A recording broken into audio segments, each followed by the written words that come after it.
Hi, and welcome back to the SEO Made Simple series. This is video number 4 of a 5-part series all about the basics of SEO.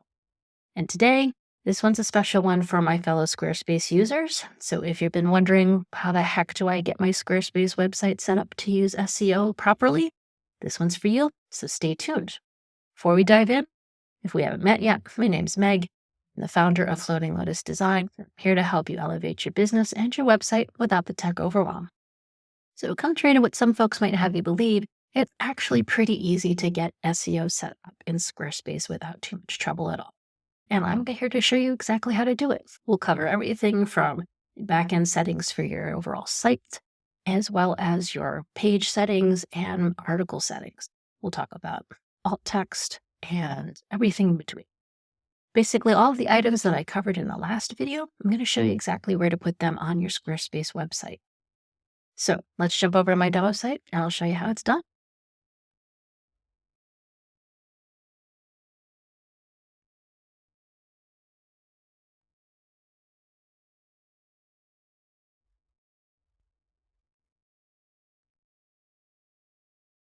Okay, here we are over in my demo site.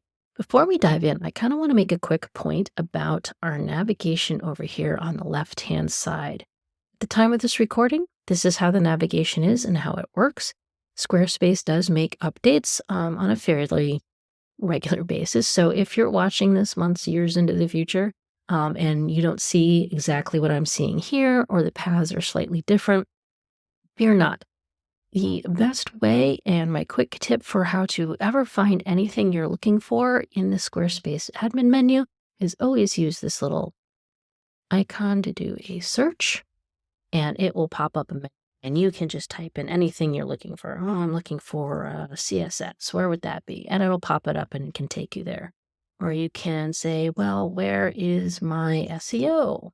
SEO appearance, you can type it in here. So just a quick tip in case you are watching this video anywhere in the future and the navigation is not exactly as you see it here. All right, so with that out of the way, let's dive in. So first thing I want to do is show you how to get the backend settings for your site, the SEO appearance of your site. So with that, we're going to start with settings, and we're going to scroll under marketing. It's SEO appearance. So we'll click on that, and here you'll get some quick information. But what I want to highlight before we dive in is Squarespace gives you some great information and links here. They have their own SEO checklist, very helpful, especially if you're in the process of launching a new site. Will help you make sure that you've covered everything you need to there. And also, if you're looking to hire an expert, you have a link here to do that as well. So first things first, search appearance. So this is how, as you see right below, this is a representation of what you might find in a search results page when someone types in a search term. And this is how you're going to set up how your home page, your individual pages, and then your individual items will show up in those search results page. And individual items are things like your blog posts. If you're doing e-commerce and have a store, it would be your products pages. So we'll get into that in a moment, but let's start with our home page. So right now I have set, and I'll show you this in a moment, but I have set my site title for my demo site today as the Eliza Avery Yoga in San Diego, California. And I've already set that. So this is showing how that looks. It's showing my URL. Obviously this is a demo site, so it's not a real, what you might expect to see, but it will also show the URL below this.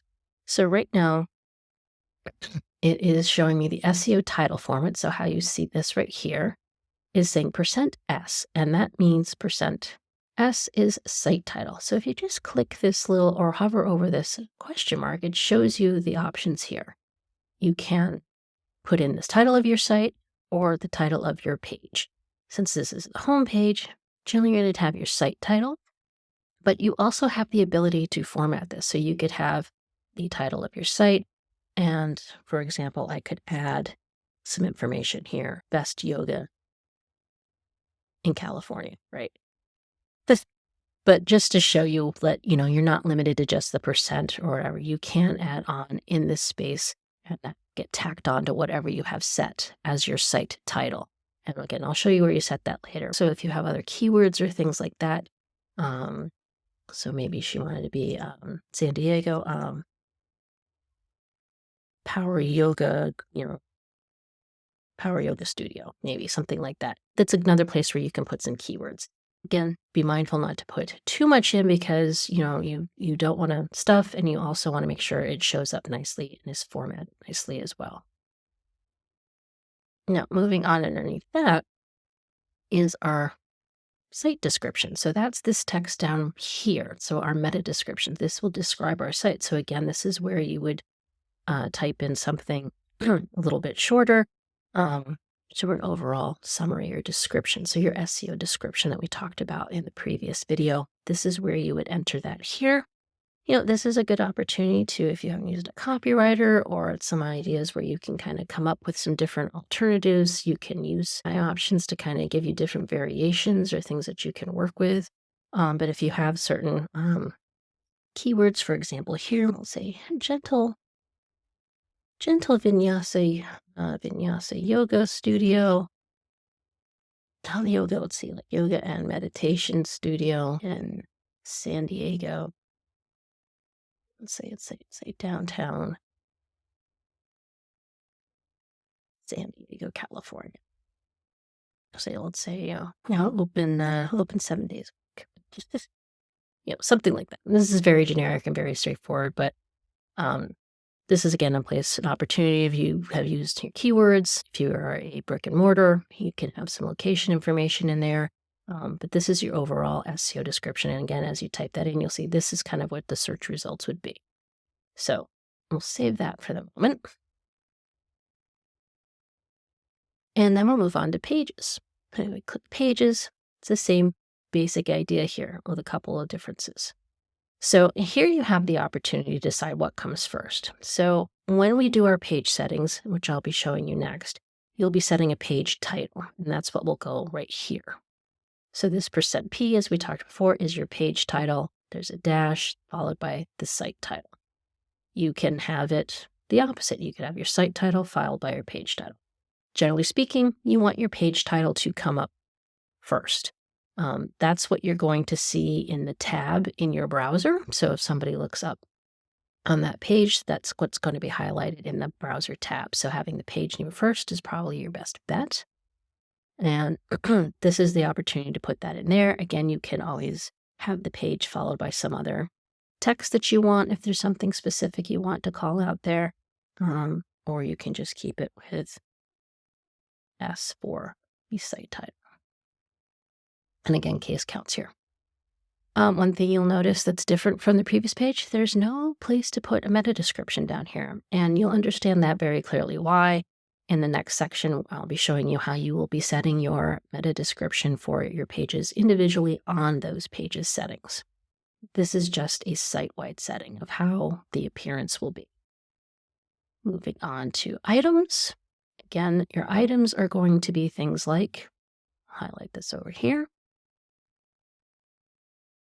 your title of your site, the title of your page, and the title of your item. Those are the three variables you can add in here. Sometimes folks will have the page followed by the item. Sometimes folks will have the item followed by the page. It really is up to you. Thing to remember here is that your item, so if you are doing a blog, the title that you put in for your blog post is going to be the item here. That's what's going to come up here first. If you're, working in e-commerce, you're having products and things like that, that's what this is going to be. Same as before, you set it up to your preference. Again, I do recommend that you have the item come before if you're going to include site title, but also keep in mind from an SEO perspective, particularly with blog articles and things like that, that anything that's in this field is going to count against your character count. So we mentioned that in the previous videos about what kind of your character count should be. So if you tend to have longer blog posts titles, you may want to consider not having your site title amended to it because, whether or not Google counts that against you, who knows? It might truncate your title. You really want to make sure the title of your item is within the character ranges for SEO best practices, and then it's up to you whether you leave the site title on or not. but make sure that the important stuff falls within the range so that it doesn't get truncated. All right. So we've got our basic format, how we want things to show up at a site-wide level. So I've saved up here, go back to our settings. And now let's go back into some pages and see how we set up individual pages. Let's get over to my group classes page here. And I'll show you how we've got this set up for some SEO level information. So you want to look over here at this little cogwheel, settings wheel, whatever you want to call it. And this is where we're going to set up our page level SEO settings. Click on that, and you're going to open up this tab. You get a lot of different settings here. First, I'll point out, as we talked about previous videos, the general page is where you will set your page title. So that's what's going to come over when you set that %P over on that previous settings page. This is what's going to show up. Now, your navigation title is what shows up in your navigation pane if you have it in your main navigation. They don't have to be the same. It's a little bit easier if they are. But just an FYI, this is what's going to show up on that settings that you set for your main site settings. You also down here have your URL slug, and we talked about that before as well, where if you can and it makes sense, it's another place where you can use some keywords, and if you also have more than 1 or 2 words for your URL slug, you can do that as well, and that will also help you with SEO. So in this example, my group classes, I put in yoga, meditation, sound bath classes. Now, moving into the SEO page settings in particular, this is where you'll set your page title for SEO, as well as your meta description for this page. Now, also down below here, you have the opportunity to hide a page from search results. So if, for example, you didn't want a page to be found by SEO or didn't want to have it be searchable, maybe it's a thank you page you have set up after somebody purchases something or opts into something for you, you would just toggle this on to hide that from search results. But if you want your page found, leave that toggled off. Next up, let's just start here. Again, they give you a representation of what your search results might look like. And you can go in and basically, if you do nothing here, when you come into this for the first time, these will be blank. And it will, by default, take your page title in the format that you have it set up.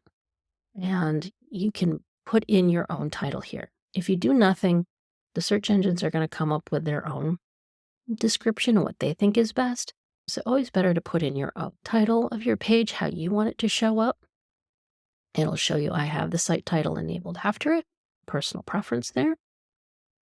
And then down here, I have my SEO or my meta description for the page. So this is enjoy vinyasa yoga flow classes on the beach, small group mindful meditation circles, and calming sound bath sessions with Eliza Avery Yoga in San Diego, California. So again, this is well within the target character ranges. You can see that nothing is getting truncated, and it's all good from an SEO perspective. I've used keywords like vinyasa yoga, I've had mindful meditation, sound bath sessions, and I've also used the yoga studio owner's name and location, all SEO relevant. The one thing I do want to point out about Squarespace, and I did touch upon this a little bit in the last video, but you have up to 300 characters or so they will allow you to put in here for a meta description.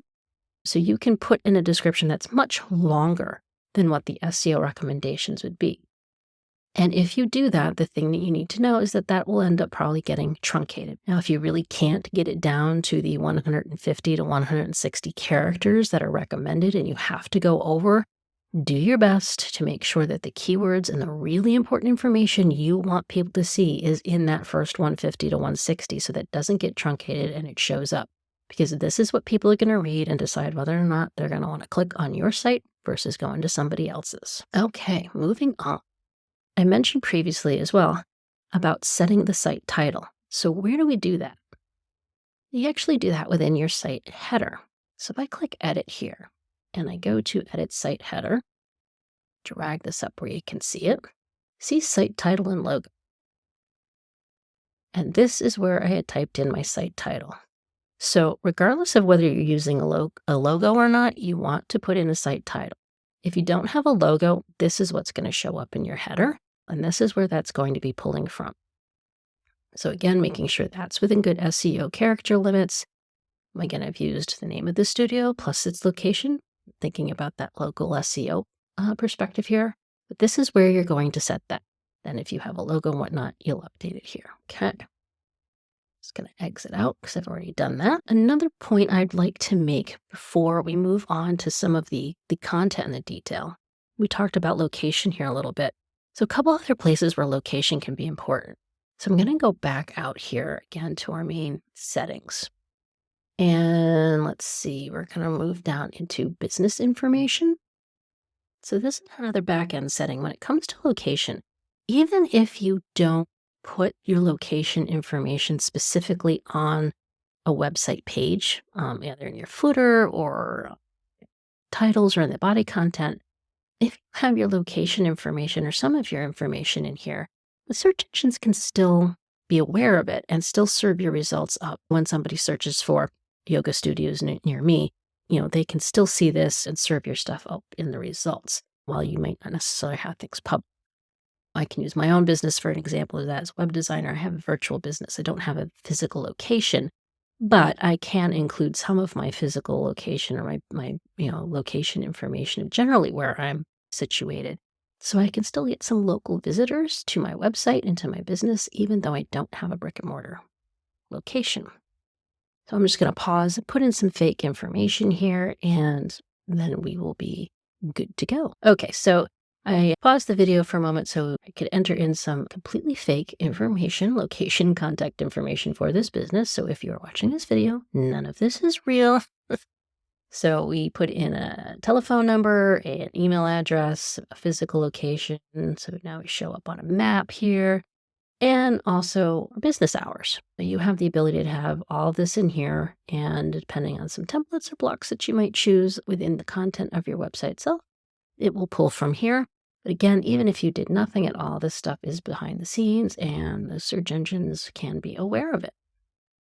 All right, so that's about location settings behind the scenes. Where else might you use a location on a page? So if I go back to my group classes page here, let's scroll down to the footer. And also I've added a map here.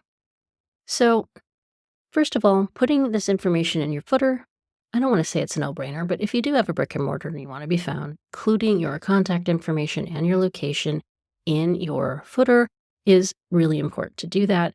And you also have the opportunity within here, if you want to, you have a tagline, anything like that, if you want to use some of your keywords. Another great place to do it because this footer will show up on every page of your website. If you also want people to be able to find you on a map, you can add a map block. I'll show you real quickly how to do this. If I hit add a block, just click map block, and you can edit it from. And in this particular one, I added a section. So you can add a section, and it's not as intuitive as you might think. But if you go to contact in the add a section page and you scroll down, there are some preset formats that you can start from that you utilize the map. I've gone with this one, but you can also freeform it. If you're using Fluid Engine, you can add any of this in here, just adding a text block and a map block. And you can edit the map to be a color, you can have it satellite level, whatever you want to do. But if you want to help people find you, that's another great option, is to add that section somewhere in your website where it's relevant. So those are places where you are combining your on-page and your local SEO together to work in your favor. All right, so I'm going to exit out of that. Let's talk about your general content. So before I talk about a blog post or anything else like that, general page, how do we structure our pages for our SEO content? We've gone in and we've done the settings, we've set the SEO title, we've got the meta description. Now what about our actual page? So I'm going to click edit here to show you what I'm talking about. So here is my first main section of this page. This is the first thing on my page. So this heading, you'll notice this text is set as heading 1. That relates to H1 in Squarespace. So this is your kind of main title for this page. It's not your SEO title. It could be. They may be the same thing, but they don't have to be. But this is what you're going to be looking for to kind of announce what's on this page. It's going to generally be the larger font, the largest of your fonts. And it's the one that you want to have only once on a page. You don't want to have more than one H1 page. That will have a negative impact from an SEO perspective. So here's your H1 announcing page. What am I going to find on this page? Now, moving down, this particular example, I've got 3 images with a text title on top of them and some descriptions and the ability to book. So where's the SEO here? So first, let's just start with the titles. So in these titles, again, I'll hide this. You'll notice these titles are now H2s. Now, moving from H1 to H2, H3, etc. This is following that hierarchy. It's telling the search engines, okay, I'm seeing how this page is structured. So each of these class titles are an H2. And then moving down to my text, just your body copy, my description text, this is moving down into my paragraph type font. So generally paragraph 2 is generally the default font size that you'll be using for most of your body copies. So these are all consistently paragraph 2. And then, of course, I have my buttons down here. So this is following the hierarchy of that H1, H2, and on down as you move through your content that you want to structure. I can't tell you how many times I see a lot of sites that folks are focusing on the aesthetics, which is great. And they end up saying, well, I like this size font, so I don't want to use an H1 font here, and I don't want to use the H3 font here, and not realizing that it also implicates to the structure of your site and how SEO looks at it. So keep that in mind, because you can always adjust the sizes of fonts, topic for another video. But making sure that your page is structured properly is the thing that's going to help you the most from an SEO perspective. Other thing to think about is my H2s here are keywords that I've decided I want to look at. Now, these are short keywords. Vinyasa yoga is pretty popular. I don't know how much, you might rank for that. But again, I'm trying to, getting over vinyasa, meditation, and sound baths. And in these descriptions of my classes, I'm giving information about that as well. Gentle vinyasa flow, for beginners or advanced. Mindful meditation sessions. Noticing I'm putting in some local SEO here as well. And, we're talking about sound baths and what types of things we use for our sound baths. So these are all search terms that over time, as you get some authority, we talked about related keywords and groupings and things like that. These are all relevant and eventually might help in being found in the search results as well. But they're short, they're to the point, and they are very clear of what is being offered. So the search engines are also going to be able to look at your page and going, okay, I understand what's on this page and it's very clear. Let's talk about the images. These are also a place where you can utilize keywords as well. So let's look here at Vinyasa Yoga. I have an image uploaded here. I don't have it linked to anything, which is fine. But the image alt text is empty. I haven't put any text in here to describe this image. And also my file name is image.jpg. That is not helpful at all, is it? And as we mentioned in the previous video, these are places where you need to utilize keywords and clarity to help the engines know what it is you are serving. And in addition, as we mentioned with alt text, that helps with accessibility, because alt text is what screen readers read for those folks that rely on them to be able to tell them what they are finding on this website page. So it's a twofold purpose. And when it comes to SEO, it's going to help your SEO rankings by being helpful to folks who need those accessibility improvements.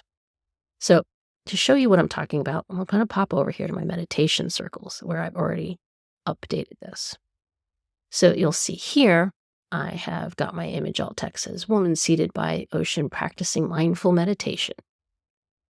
So mindful meditation is what one of my keyword I might be targeting here.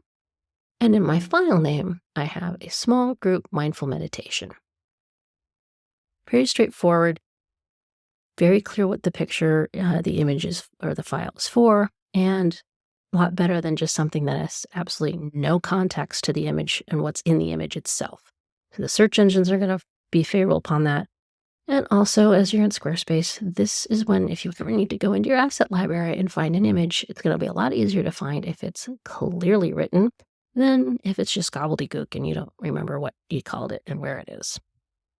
So let's take a moment to go back to our Vinyasa yoga class. So what might we do here for some alt text? How about, so this is a gentle Vinyasa yoga class. Again, a keyword I want to be found for. On the beach in San Diego with Eliza Avery Yoga. So describing a class for her studio, what type of class it is, where it is, and it's saying it's on a beach. So if someone is reading this, it's like, oh, this is a group class of people taking a gentle Vinyasa yoga class on the beach in San Diego. And it's with Eliza Avery. So what do I want to name this image? So we'll talk about, we'll say gentle Vinyasa beach class. Could be as simple as that. You don't want to get overly wordy in your file names either, and you don't want to keyword stuff, and the image, the search engines will figure that out too, my friends. So make it relevant, make it easy, and you are good to go. Very important tip here, something I also learned the hard way and pulled my hair out for a little while. When you are in this box and you have typed in your image alt text, click outside. Click outside these margins here. Okay? And that's, you notice I don't have save here. But did the alt text save? That is the question. Well, let's see. It did. Yay. So you're all good to go. Little kind of a thing that sometimes happens is that if you don't click out and say you hit exit, you're like, okay, I've updated this, I'm ready to exit the page, but you're still here when you exit, it might not save these changes. So quick tip there. Put in your alt text, hit your file name, click outside on the page somewhere, and you should be fine. Okay? So that's how you would set alt text in your file name for your image. Now, what else can we talk about in terms of content and SEO? Okay, so let's talk about SEO and blog posts and getting the settings for that all straightforward. I'm going to go a little bit backwards, but we'll start with looking at the actual content, because the same basic principles apply here as they do to your other pages. So your title of your blog post, your article, that's going to be your H1. Down here, in this particular template, I have an image, so you're going to want to put in text and a proper file name for your image. And then your structure is going to go as follows. So I have introduction, that's going to be an H2 level. Have some more images and things like that here.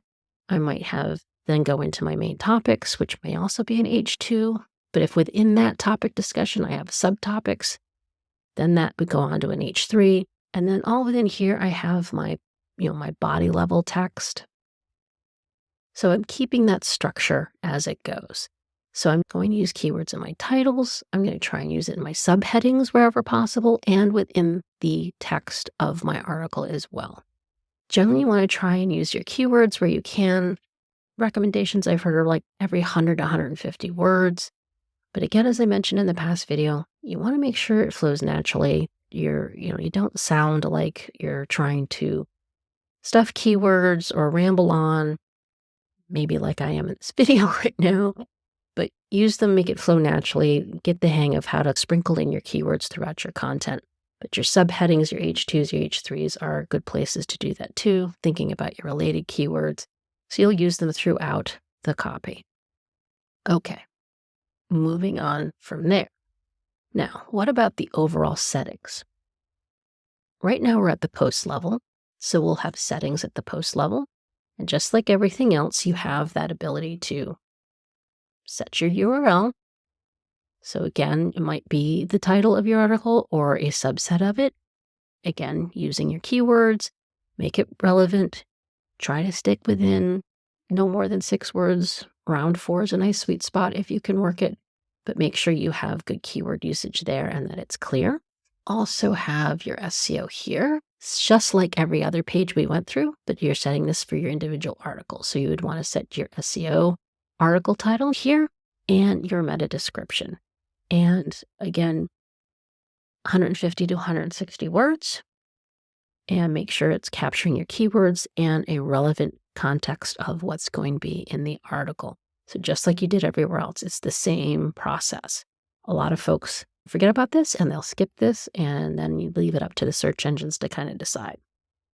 Also, pro tip, don't freak out if the search engines don't automatically capture what you put in here. It can take them a little while to catch up. Sometimes they might not trust you and they'll put in their own description first, and eventually they'll capture yours. As long as you request your blog post to be indexed and you've put in these descriptions, give it a few days, let the process work. If it's been a week or months or something like that and it's still updating, you might have a little research to do, but always best to put in your own title and description. Okay, so that's some key points on the actual post level. What about at the blog level? So you've got a blog as a collection. It also has its settings. So in here, we also have the ability, just like any other page, it's the same idea. You can set your SEO title for your blog and the description of it. You can also decide if you want to hide the pages, which doesn't quite make sense because if you hit all pages, you're hiding all your blog posts. Maybe there's a reason you turn that on. I can't think of it. Categories and tag pages you can hide. I typically hide these because it just becomes a little bit too much in my opinion. I don't enable them. Those are the categories and tags that you set. Do your research, decide if it's something you really want to do, but I personally don't enable mine at this point in time. So that's how that is set up. So just remember you need to set things up at the blog page level. So it considers like your page level, and then this is your, as we talked about in the main settings, this would be your item. Your blog post is an item. So this is the item level. So you're going to be, probably setting it once at the blog level. And then every time you do a post, you're going to be doing your SEO settings for that individual blog post. And we covered a lot of ground here today, but as you can see, it's not difficult to add in your SEO settings within Squarespace. It's fairly straightforward. Really what you have to focus on more is just nailing your strategy and figuring out what keywords you want to target and getting your practice with the SEO titles and meta descriptions. That's going to serve you really well. Of course, making sure your images have alt text and good file names. And of course, making sure they are an appropriate size. Don't forget your size. You want to make sure that your images are under 250 kilobytes. That will also affect the speed of your page loads and will affect SEO as well in that regard. Hope you found this helpful. That wraps up this installment of the series. Coming up next is our final video. And in that video, I'm going to wrap everything up that we've covered in these last 4 videos. Plus, I'm going to share with you my tool stack for my SEO strategy, as well as some really great resources for your ongoing education as you continue to learn more about SEO and develop your strategy. So I hope you'll tune in for that final episode of the series. And until then, thanks so much for watching, and I'll see you again soon.